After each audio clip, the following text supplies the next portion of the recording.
What's up, everybody? It's the Alex Leak and Friends NFL podcast back for another week. I'm your host, Alex Leak, and we have a really special guest on the show, former Indianapolis Colt, Detroit Lion, Seattle Seahawk, and Atlanta Falcon tight end Marcus Pollard. Thanks so much for coming on the show, Marcus.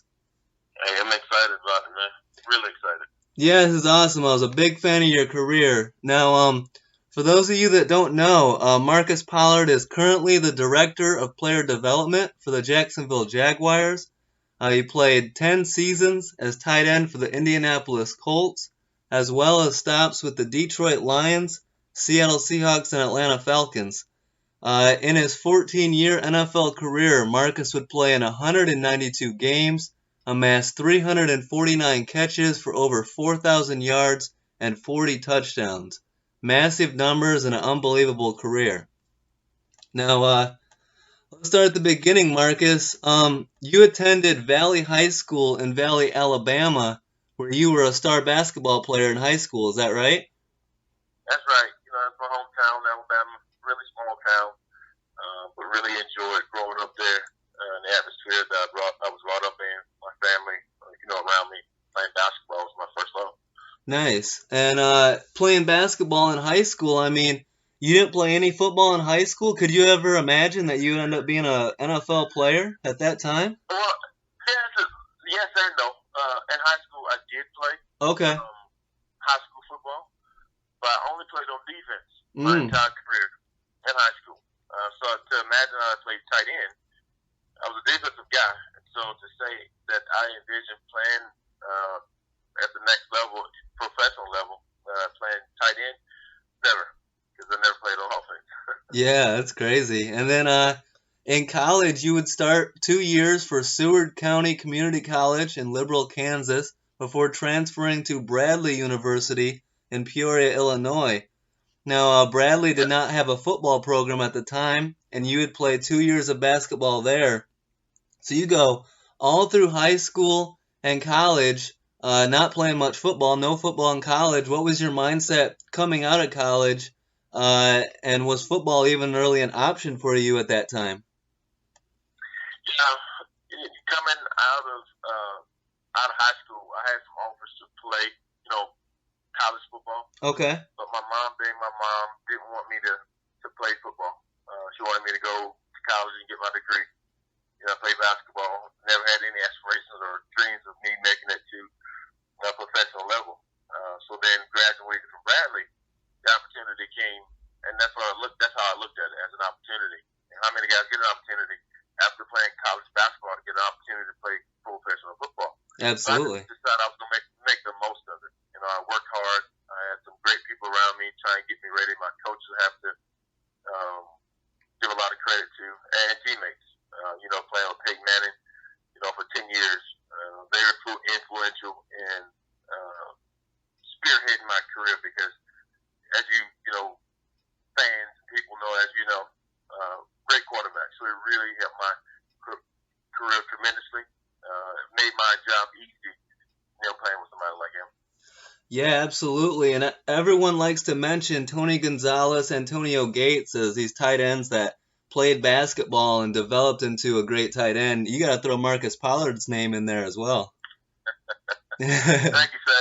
And what I like to say for two guys you just mentioned, nothing to take away from their careers and anything they accomplished. Mm-hmm. I came before those guys, so yeah. I was a trailblazer for those guys. Not saying that what they did wasn't important, that they accomplished wasn't important, but for me to be one of those first guys that came along to say, hey, listen, it's possible. I think gave those two guys that you just mentioned, tremendous football players in their own right, the opportunity to show people, hey, maybe there is something there. Give these guys a chance. Absolutely. So for me, it's exciting just to be mentioned in the same breath with those two guys. Yeah, and you definitely deserve to be. Now, in 1995, the Colts would sign you as an undrafted free agent. And then your first year, what was it like earning a role with the Colts early on and proving, like you said, that you belonged, a basketball player, that you belonged in the NFL? Yeah, I think to me, it was one of those, for me being a small town, coming up with opportunities to get a chance to play, I think a lot of people doubted me. So much so that in my first couple days at the organization, I got in a fight, and I think the fight really not a lot of people don't know this. So you get in a part of history that most people don't even know, and I don't even share really. Wow. I got in a fight within the first week or so of being on the campus for the Colts. This offensive lineman challenged me like, "You're just a basketball player. You're never gonna make it." Blah blah blah. And so I was like, "This has nothing to do with me being a basketball player. It's about me respecting the opportunity for me becoming a football player." Mm-hmm. And so we had words, and so we had a shoving match, and kind of got into it. And the strength and conditioning coach at the time told me after the fight, he said, "Mark, had you not stood up for yourself then, guys would have felt like they continually try to push you around because you're a basketball player. Continue to stand up for yourself. Continue to stand up, fight, and push and scratch for every opportunity that you're going to get at this level. Don't pass any of them up." Yeah. And so this confirmation from me, having him say that to me, not to try to be a bully, not to say I was this tough guy, but to me it was an opportunity. I feel like people tried to doubt the opportunity for me. No, I'll make my own opportunity. Let me do this, what I want to do with it, and make a career of it. Oh yeah, that's sweet. That's a good point. Yeah, that you got to show that toughness that you belong, and you definitely did that. That's very cool. When you first came into Indy, Marshall Falk was on that team. How special was Marshall Falk as a teammate back then? Yeah, I can't say enough about a special talent like Marshall Falk. I can remember playing in a game against the Jets one year, and really he just needed somebody to hand it off to him. He got beat the Jets by himself. He ran for I don't know how many yards, and a couple touchdowns. They actually threw a touchdown, and so to see him, just phenomenal talent. One time I was standing back, a young guy, and just listening and observing. He told me what everybody across the offensive line and the quarterback was going to do before the play happened. Wow. And so to me, to have a guy that smart that knew what everybody was supposed to do is really what accentuated him having such a tremendous career along with his God-given ability. Yeah, absolutely. That's incredible. Now, in your first year with the team, I mean, you guys would go all the way to the AFC Championship game and were a Hail Mary review away from going to the Super Bowl. What was it like to be a part of that game against the Steelers?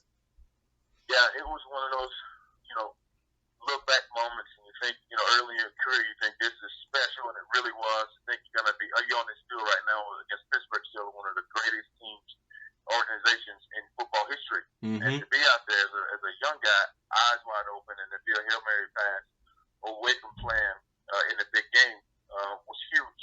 I think for me, for our young team that was budding and into the career that I was about to have. So when I look back at that time, what a tremendous opportunity. Probably would have had a better shot had Marshall Falk played in that game, but he was injured out with a turf toe. Oh, yeah, that's a big factor. Yes. Then 96 and 97, you start to get more traction. You start starting more games.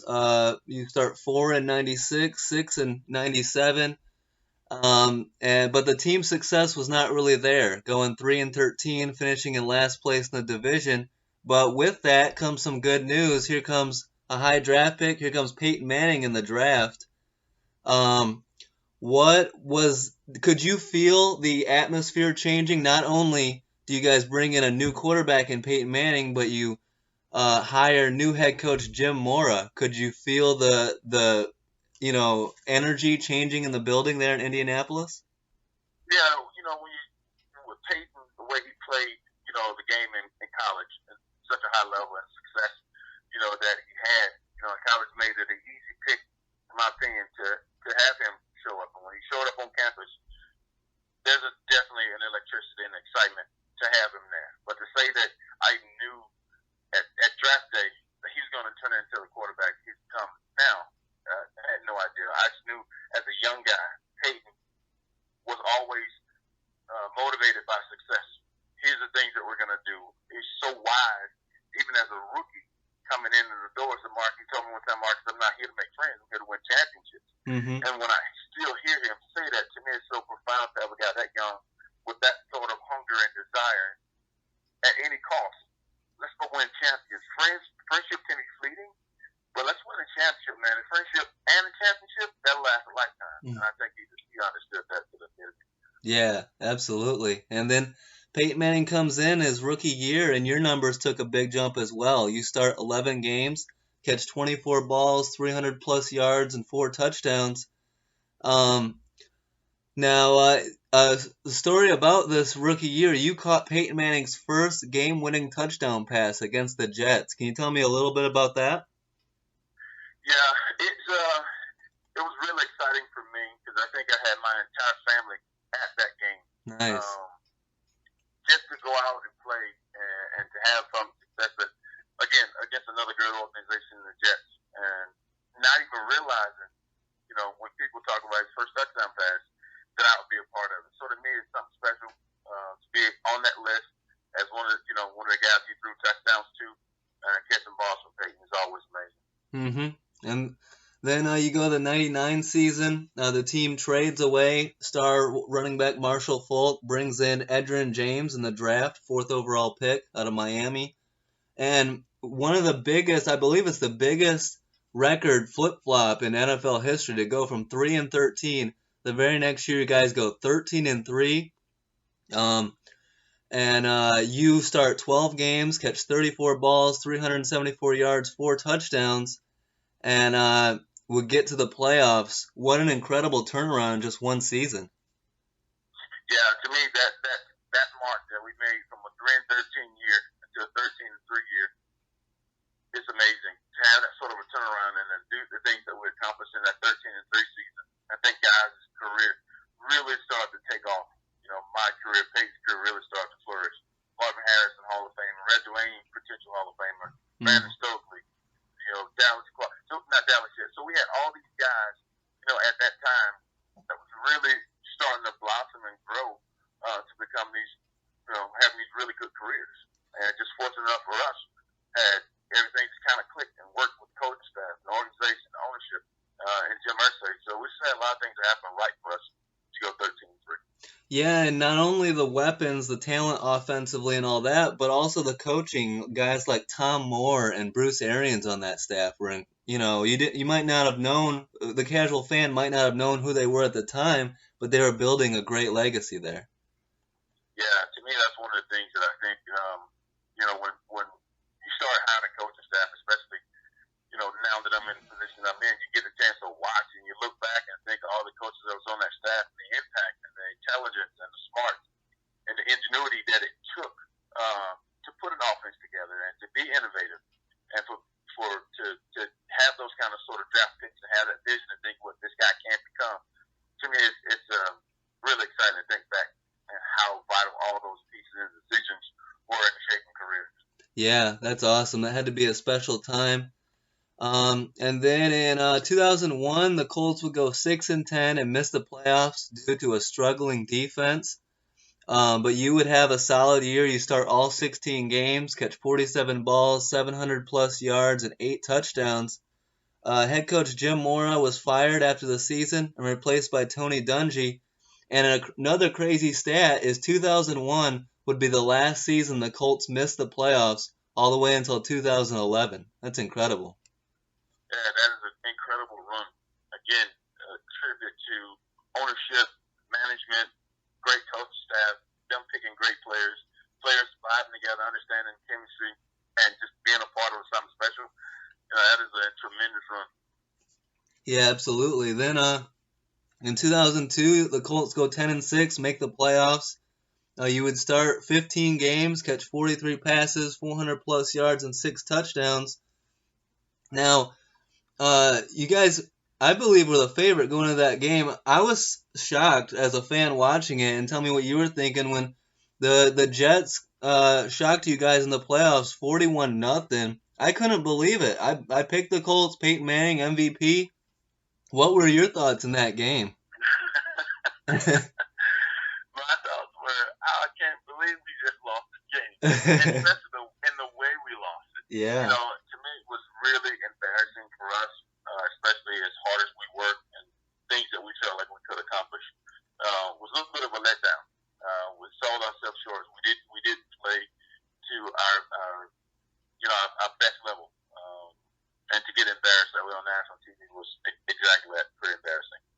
Yeah, but it drove you guys. It gave you the hunger you needed. The next year, 2003, was a big year for the Colts. Go 12-4, win the division, make the playoffs once again. Peyton Manning's named co-MVP along with Titans quarterback Steve McNair. You would start 13 games, catch 40 balls for 500 plus yards and 3 touchdowns. And you would show out in the playoffs as well, rolling through the Broncos 41-10, beating the Chiefs in Arrowhead 38-31. And you had one of your best games in the postseason in the AFC Championship game that year, catching 6 passes for 90 yards and a touchdown in Foxborough against Tom Brady, Bill Belichick, and those Patriots. What was that game like? Yeah, that's told me stats I didn't even realize. The thing I remember most about those first playoff games, we didn't punt in either of those first 2 games, and then to go to Foxborough on a bum ankle and have nine catches. I think 6 catches for almost 100 yards and a touch on a really badly sprained ankle. I think it's really, again, to me, says even back then as a rookie, that toughness that you need to play at a high level and to achieve some of the things that I did was strictly based on how toughness will be rewarded, in our game. Not saying that I was this tough guy or, I was a, silly guy for, not preparing, but because my team needed me, I felt like I could go. We had a better chance had I been on the field. Obviously, we had a better chance of me playing. And to think, again, one of those great organizations against another great and phenomenal quarterback and a great Tom Brady in Foxborough was one of those great games that we did not win. But again, to me, you have to have a lot of things that happen right for you to get to the Super Bowl. You got to stay injury free. You got to have some success. You got to have a good defense, good coach staff. And so things evolved for them better for them than they did for us that year.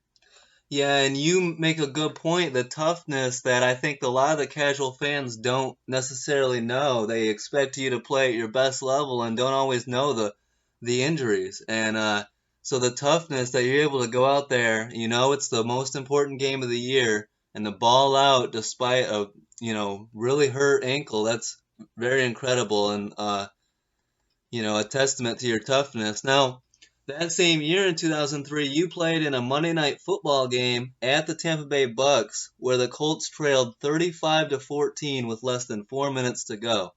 What do you remember most about that epic comeback against the defending champs? I think the thing that I remember the most was probably after the game. Mm-hmm. Although we came back a couple plays here and there, they were people who turned and watched the game, probably turned it off, thinking this was over, and then turned TV on back on the next morning and saw that we won.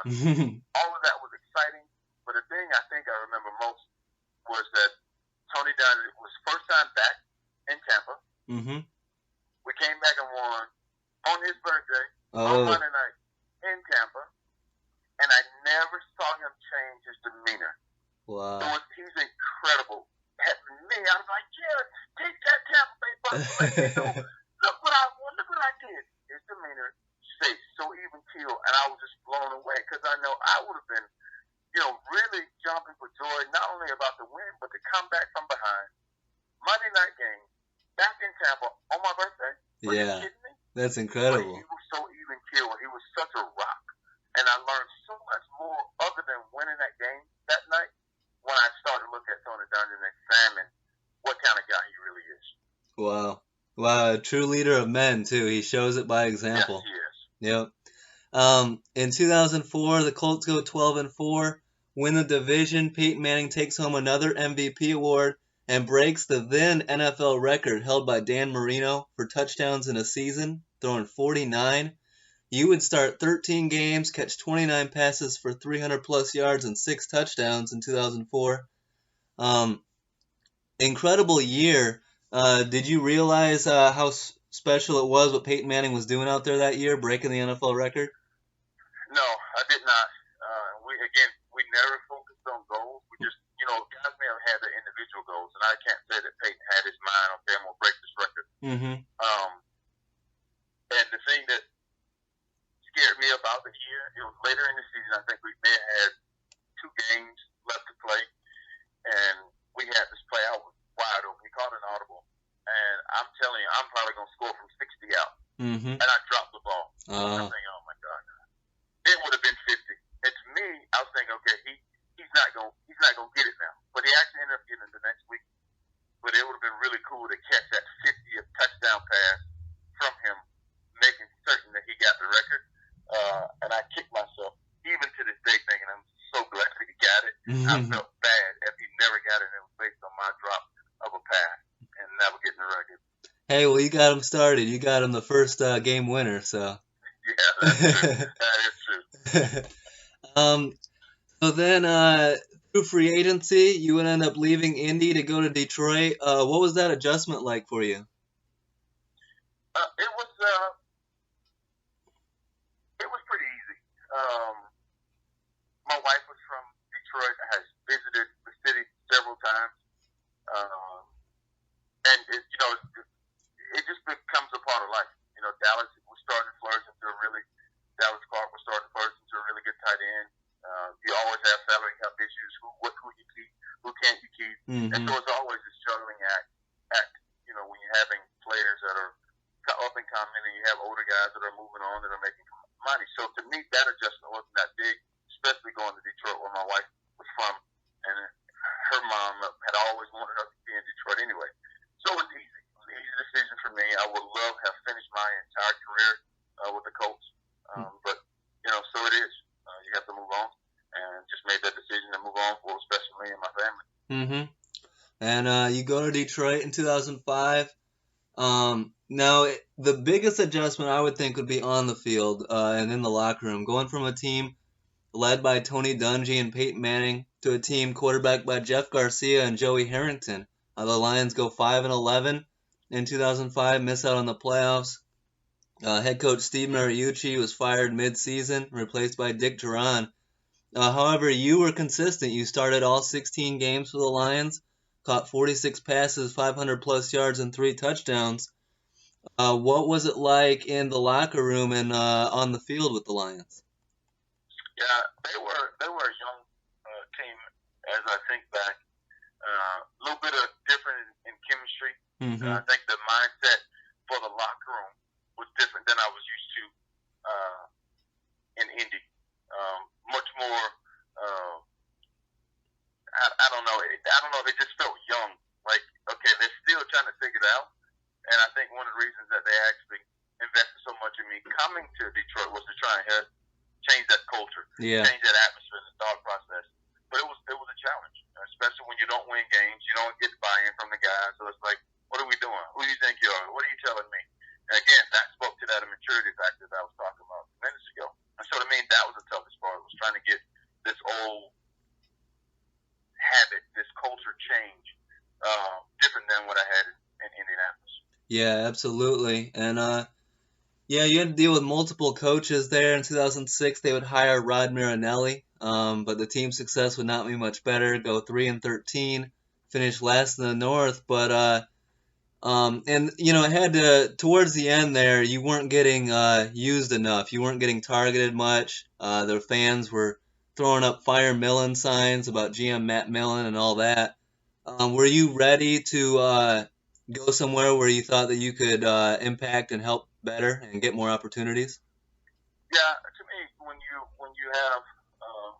you've had some success, to not to be feel like you're being used in a way which you feel like you can be a challenge. But I was never one that spoke out like, get me the ball or what's going on. I was always trying to be that team player.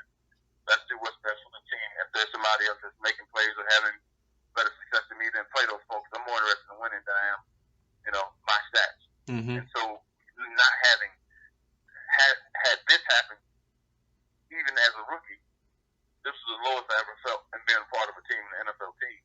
Not to being used, not getting plays, maybe 4 or 5, plays a game, not being felt like I got any targets was really, really tough for me.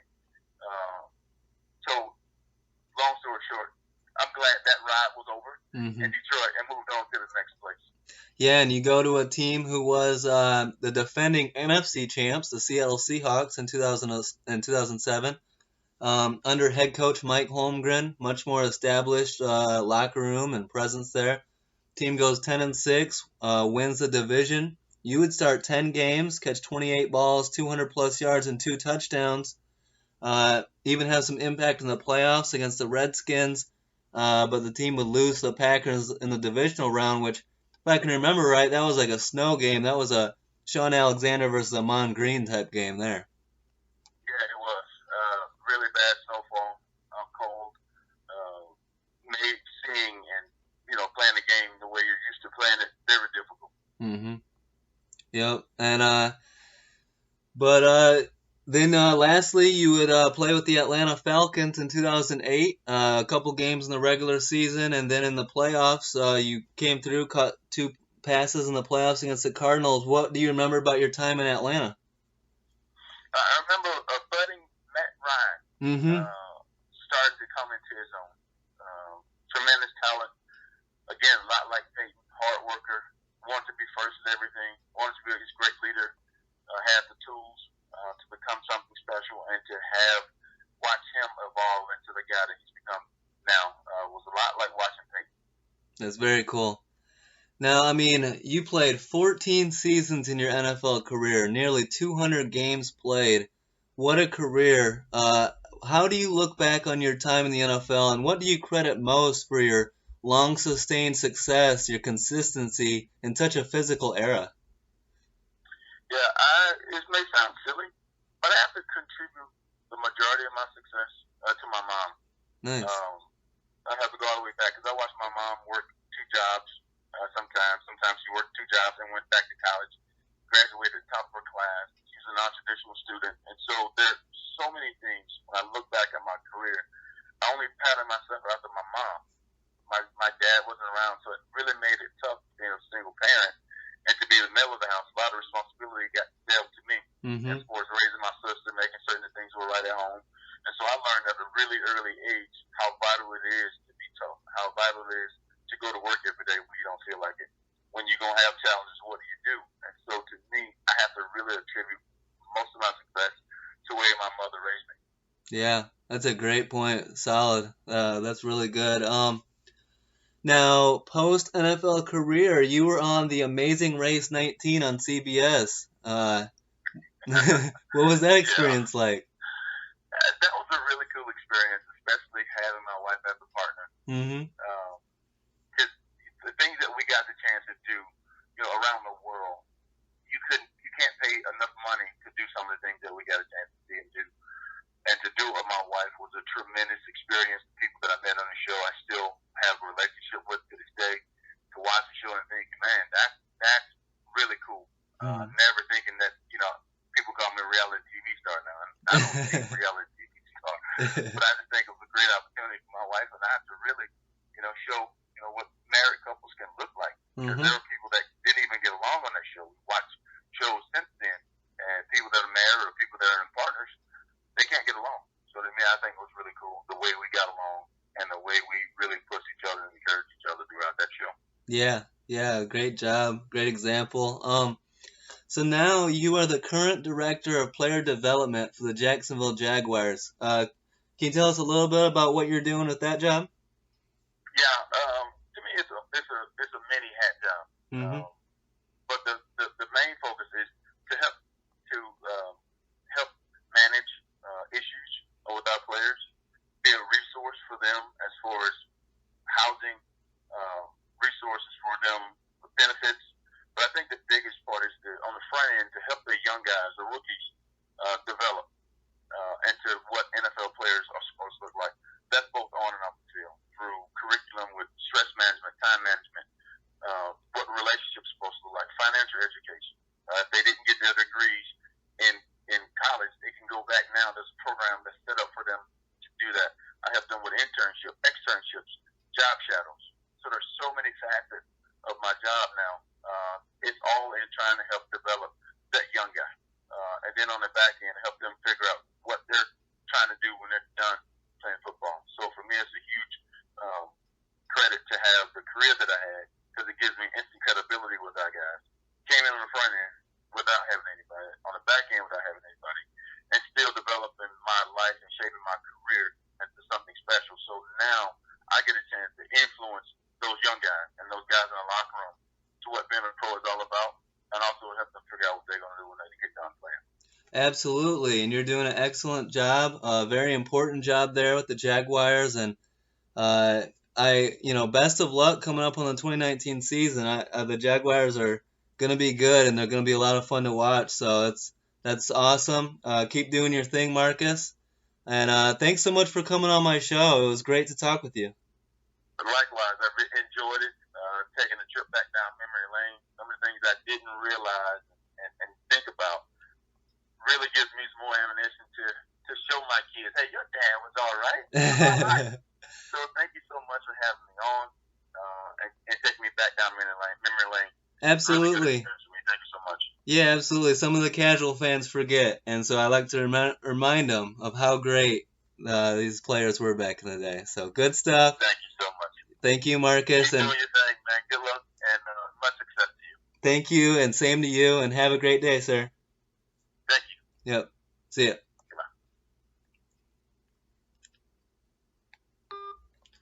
All right, guys, I hope you enjoyed this episode. An excellent interview from Marcus Pollard. Great stuff. It's always so much fun for me to talk to these guys, and so I'm going to keep these interviews coming out, and hope you guys enjoyed them. Don't forget to like, subscribe, or leave a comment, and have a great week, guys. Peace out.